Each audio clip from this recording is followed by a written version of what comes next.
What's up? What's up? What's up? It's your boy Domuto. We're back with another video. Today we're watching Unreal Gaming, and we're watching Beyond Dragon Ball Super Universe 16 God of Destruction banishes Goku and Vegeta. Pharix versus Broly. Oh shit. Okay. So we about to get into it. So sure. As our story now opens up following the initial battle involving Universe 15's God of Destruction Gardox and Beast Gohan having to then make its way back on over into Universe 7, as with Universe 7's God of Destruction Beerus alongside Whis then shown having to make their way towards Piccolo. I know y'all seen some of the if y'all watch Unreal Game, I'm pretty sure y'all seen the little spoilers for the new chapter of the actual Super manga. And we see it's gonna be, I think it's gonna be a good one. But anyway, let's get into it. When Gohan was when Whis then went on to respond. Well, I must say that although it was quite surprising to see you all arrive despite being shown engaging against another God of Destruction in battle, I will admit and say that I'm rather impressed with Beerus chiming in. Yes, as am I, but that still doesn't change the fact that I still demand to know about how this all came to pass, along with more about what this new beast power that this Saiyan mortal was shown using in battle, Beerus says, for I find it to be a rather interesting power to say the least. He's chiming back in, and while you do that, I'll just go and heal you both back up as you enlighten us on what had happened between you all here today, to which as Whis was then shown having to heal both Gohan and Piccolo was when Piccolo then went on to respond. Well, prior to Universe 15's God of Destruction arriving on Earth, we had already been dealing with the Red Ribbon Army having to suddenly return, and with them, they went and created a monstrous new enemy for us to battle against named Cell Max, who was so unstable and so powerful that it ultimately forced us into acquiring new levels of power, especially with Gohan, Piccolo says. Definitely. And it really wasn't long after Gohan had destroyed Cell Max was when Lord Gardox suddenly then showed up in demanding to know on who was responsible for the sudden burst of massive power that he had felt from all the way across the universe, which only from there moving forward, the rest is all history from there, with Beerus then having to then chime in. And so you're saying that he just suddenly arrived and demanded to know the source of the power responsible for destroying this Cell Max? I see. Then it must have been shortly after the Grand Priest was shown taking his leave after coming That's here. what happened. Piccolo don't need to lie. Well, at that point, Piccolo says there were several things that he made us undergo before finally having to get the chance to fight Lord Gardox head on, but it was mainly Gohan who he was more interested in than anyone else, with Beerus then having to approach Gohan by responding, well, it's not really hard to see on why that was, especially now after seeing all that I was able to see come from you when the two of you just suddenly appeared from out of nowhere when you did. But aside from this beast power of yours, what was that other strange power that you were starting to unravel before your daughter had stopped the battle, Beerus questions. Well, truthfully, I really hate to sound so clueless here, but what other strange power are you talking about, Lord Beerus? My beast form was all that I had been using out there against Lord Gardox the entire time. He blacks out. At least I think I was the entire time. Right, is that so, Beerus questions? Because it sounds to me like you're hiding something, and so now cough it up, boy. Are you? With Pan quickly having to then intervene. Hey, my papa wouldn't lie or go and hide anything from you, Mr. Beerus. That's the wrong person to start my papa had to go through so much just to simply get the chance to finally fight Mr. Green, and so just please leave my papa out of any more trouble, Mr. Beerus, okay? Hey, it's okay, sweetie, Gohan responds. Lord Beerus doesn't mean any harm by the questions that he's asking. He's just curious to know more about what happened, that's all. Yes, I am rather curious about something, Beerus went on to then chime back in, but I never would have expected for my curiosity to come from you of all mortals. But then again, perhaps there is more to your skill and sheer potential than I ever would have cared to look for, Beerus continues. So maybe you can actually prove to be rather useful, especially with what it was that I just saw take place here a few minutes ago, with Gohan questioning, and if you don't mind me asking, but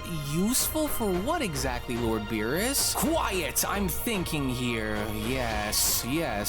Perhaps this could be exactly what it was that I needed in order to take myself even further in reaching the next level of power. And so now what say you, Whis? For you did happen to mention the things that you had said earlier as a means of including a third party, didn't you? And so now I have an idea. Oh shit, I knew it. Well, since we're finally They'll have that boy Gohan sparring with Beerus. Damn. Another battle, what do you say we go and head back home and check in with the others and see how they're doing? I said that like a few videos ago. With Gohan responding, yeah, well, I actually like the sound of that a lot, Piccolo. Plus, I have to get back to my studies anyway since I have a presentation to submit in about a week. Speaking of checking in with the others, Piccolo went on to then interrupt. I can't seem to sense Goku or Vegeta's energies anywhere. So any idea on where you think they might be if they're not here? With Gohan responding, well, actually, come to think of it, yeah, I thought my dad and Vegeta would already be here, and so if they're not, then they're either training somewhere else or maybe they're just back home, but we should go and check just to be. But then it was just before Gohan could even Beerus ain't letting your ass go. Beerus ain't letting your ass go. You will go and do no such thing, Saiyan. For your daughter and the Namekian can gladly take their leave while I go and have Whis send them both back home, but you, on the other hand, aren't going anywhere because you'll be staying here with me. And in case you're wondering on why, well, my answer to you is quite simple, Beerus continues, and that is because you and I are going to have a quick little sparring contest. As I want to go ahead and gauge you for a moment so that way I could be sure with the decision that Gohan been fighting all day. And so the rest could leave, Gohan fighting Cell Max with a Cell Max to a whole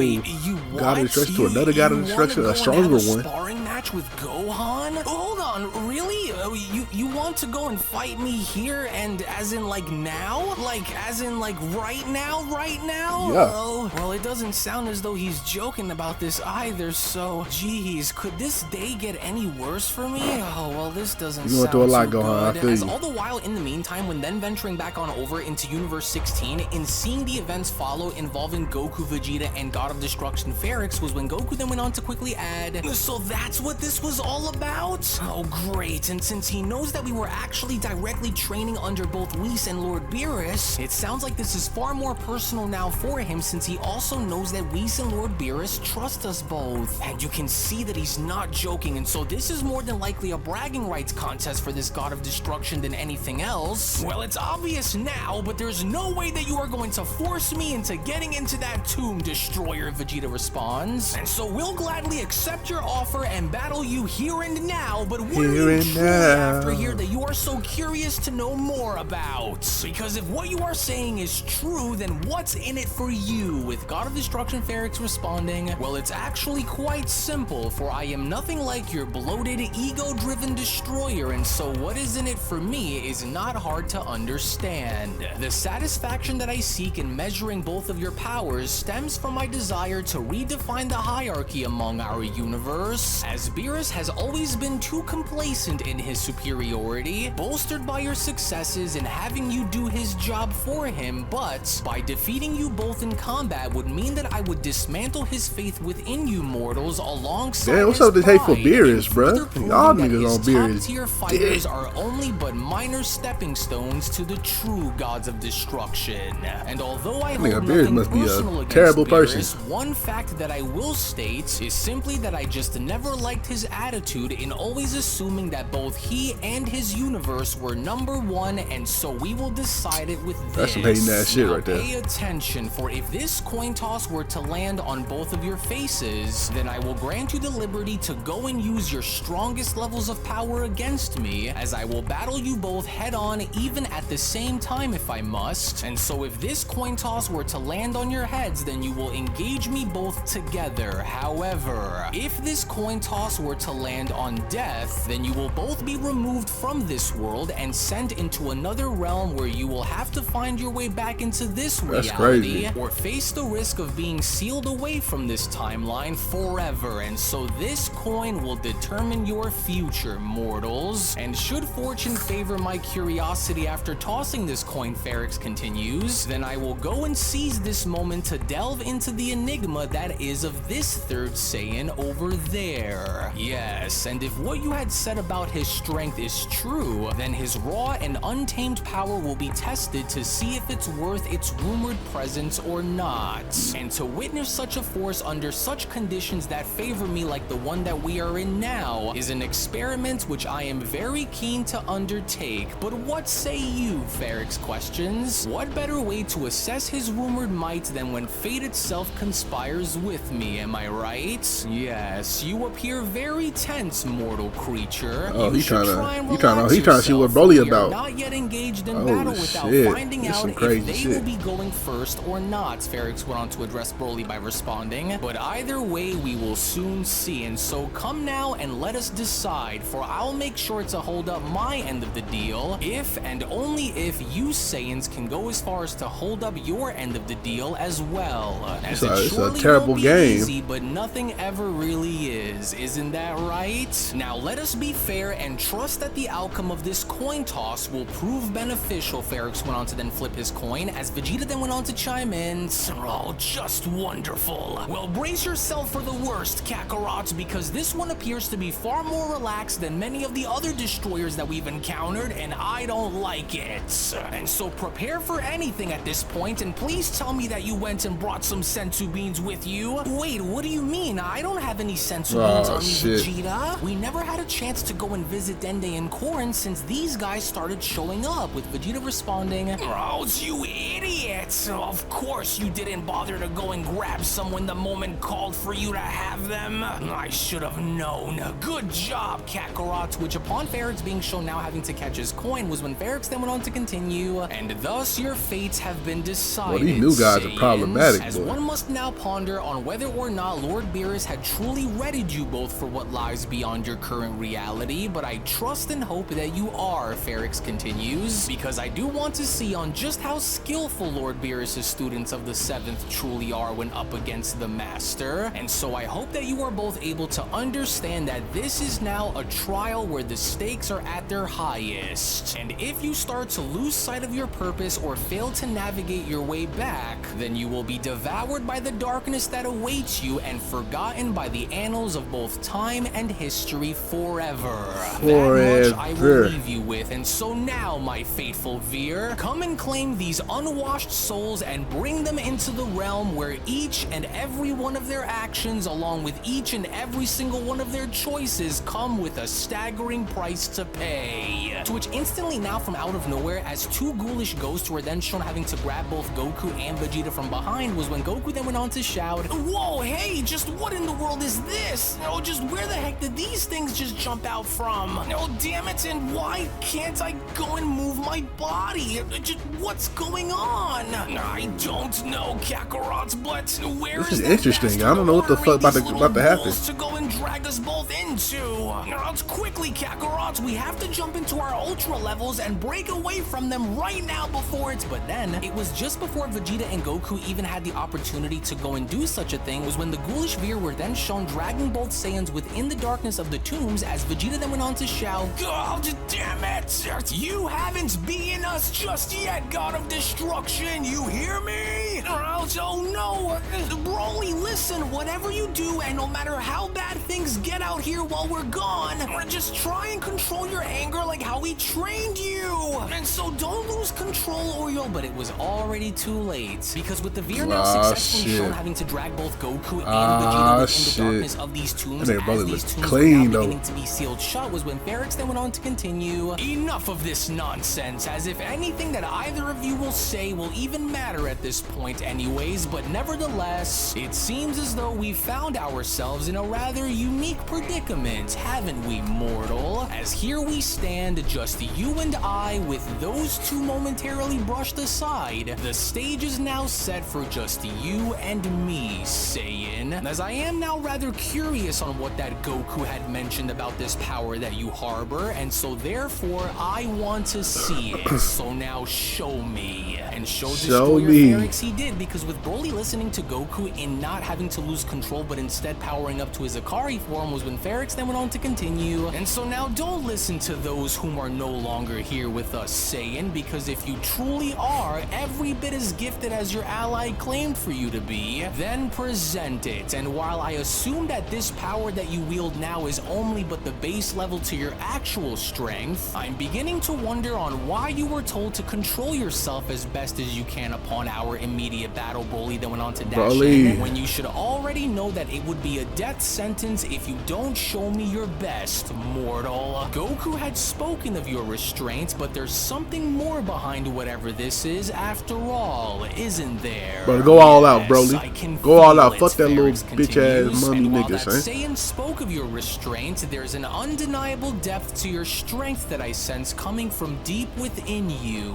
A destructive potential that parallels the instincts of a destroyer. Interesting. It's as if within you burns the same insatiable lust for chaos and carnage as we gods share. But why do you hold such power at bay? And more importantly, Pharix continues, is why haven't you been chosen to be trained by the gods of your respective universe, creature? Could it be due to you being as unworthy to be trained by a god as anyone else? He trying to get in your head, Broly. Is that because you are simply unable to contend with the nature of one? Pharix went on to respond upon Broly being shown missing his strike. But what say you, Rizal? Am I wrong for believing that this creature should liberate himself against me freely? Or was that Saiyan harboring more information from me than I assumed? As Pharix went on to then backhand Broly across the face with Rizal responding, well, though I will say that not much is really known about this Saiyan here, given the nature of his power being fairly unknown to us within the moment as this battle ensues. I do, however, believe that he is not like the other two in regards to his power being as high and his skills being as sharp, which is why I do believe that even while visiting Universe 7 when watching Lord Reno battle against Lord Beerus, I did happen to notice the Saiyan Goku talking Broly down into getting him to not lose control, and so I do believe that this isn't for just any unknown reason either, my lord. As Pharix went on to grab onto Broly's punch by responding, then this creature is as useful to me as any other mortal is, which means that without him being taken under the wing of a god and made out to be trained by one, then he is nothing more than just a byproduct of his universe and nothing more, despite this potential that I sensed coming from him, as even now, potential can only take you so far when up against proficiency. And so in the meantime, Pharix continues. It's so crazy that Broly in the actual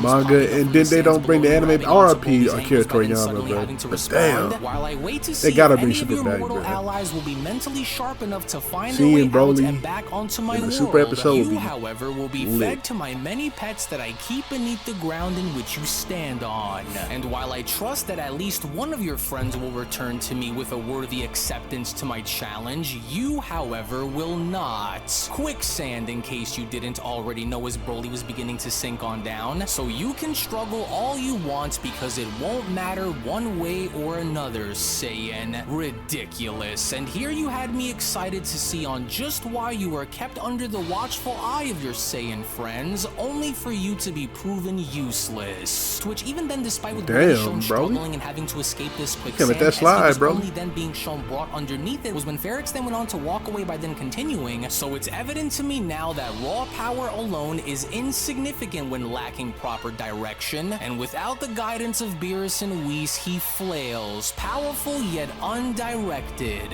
For Goku and Vegeta have transcended their limits through divine mentorship, while this Broly had been left to his own devices, crumbling beneath the weight of his failures without proper control. And so now come, Rizal, for we will carry on with our business elsewhere while I wait to see on what the result of their actions will be within the coming hour. As Rizal then went on to respond, well, that was fast to say the least, but do you even believe that the mortals will even be able to find their way out and back onto this world, Lord Pharix? Because it does sound to me like you doubt their ability to even be able to do it, my lord. As Pharix went on to then respond, I don't, for they will become far more interested in dabbling within other realities to even pay attention, Pharix continues, as I would only expect that Beerus and Whis have trained their minds just as much as they have trained their bodies to understand the difference between monetary instinct and poisonous curiosity, Rizal, as the question becomes more about will they be more interested in dabbling with their alternate choices and decisions, or will they be far more interested in accepting the outcome of their their current choices and decisions and navigate their way through by returning to God me. damn. Will it be the illusion of an alternate reality, or will it be the current truth to which they face? For this, we will wait and see. To which, in the meantime, as both Goku and Vegeta were now seemingly brought into this realm by the hands of the Veer, was when the Veer then went on to respond, "Yes, in you go, Saiyan, as I hereby welcome you courtesy of the great and all-powerful Lord Pharix into the window realm. For in this realm here, the fabric of existence is What's up, all these people playing too many games, but they just want to fight for allowing us to peer into the countless realities where every decision you made, every battle that you've waged, and every situation that you were placed in had unfolded in various different ways across each and every single timeline that you just so happen to be involved in," the Veer continues, "as each window you see is a portal to a life that you are living or had once lived in, where every choice and every action is different than the ones here. For this is a place where we can explore and peer into the consequences of the actions that were not shown having to be made, battles that you may never had fought within, and alliances that may never had been formed," the Veer continues. "But this too does not come without a price, as you will need to find your way back to Lord Pharix, and you will only be given 3 chances to do so, or you will be trapped here with us forever.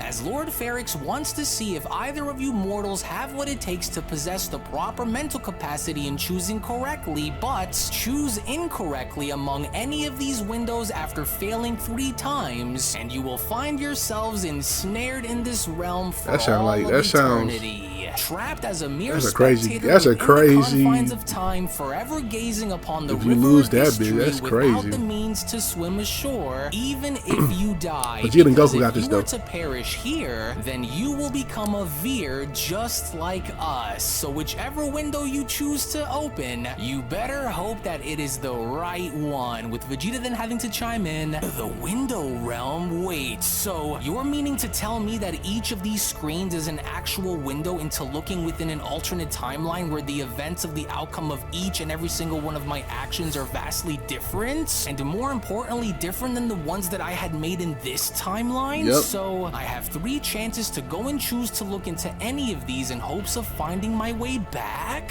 "That is correct, Saiyan. And so now go and choose any of these windows by tapping onto whichever window you think is the correct one that is calling for you to go back into the timeline which you currently belong in, as if you just so happen to select the wrong timeline and wish for me to answer any of the lingering questions that you may have about what you see, then I will provide you with the information needed in order to answer your questions." As Goku then went on to respond, "Oh wow, and so I only have 3 chances to pick and choose whichever window I believe is the right one that I'm supposed to go back into, or I'm going to risk just falling short and then being stuck here? Oh, well, that isn't good, but I guess I better start looking then," as it was only right then and there now, during that moment, where the Beyond Dragon Ball Super story of the resurrected fallen gods of destruction, the Universe 15 Universe 16 Sagas manga chapter number 1 special then comes to a close. Actually, I'll go and take it from here, as I do want to go as far as to address something with... That was a cool little chapter, more informational than the fighting, you know what I'm saying? They can't all be fighting. But that was a cool little one that sets up the next chapter right there. So I like it. Broly, I don't know what the fuck Broly got going on. And Gohan versus Beerus, we're gonna see that finally. After the god of last time they fought with that the Super Saiyan God joint. Yeah, that's the first movie. The movie that got them back into Super. So yeah, so we're gonna see how that goes, and then how Goku and Vegeta get out of this, man. So I'm ready. So anyway, shout out to Unreal Gaming. Make sure you like, comment, subscribe. Check out the last chapter right here. Check out another video right here, and I'll catch you next time. Peace.